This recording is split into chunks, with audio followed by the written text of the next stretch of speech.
இப்போது புதிய அறிமுகம் ஆச்சி ஹோட்டல் சாம்பார் 50 கிராம் ரூபாய் 20 மட்டுமே.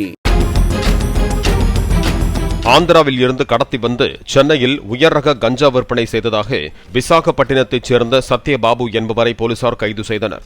பள்ளிக்கரணை மேம்பாலம் அருகே ரோந்து பணியில் ஈடுபட்டிருந்த போலீசார் அங்கு சூட்கேஸோடு சுற்றித்திருந்த சத்யபாபுவை பிடித்து விசாரித்து அவரிடம் இருந்த 22 கிலோ கஞ்சாவை பறிமுதல் செய்தனர்.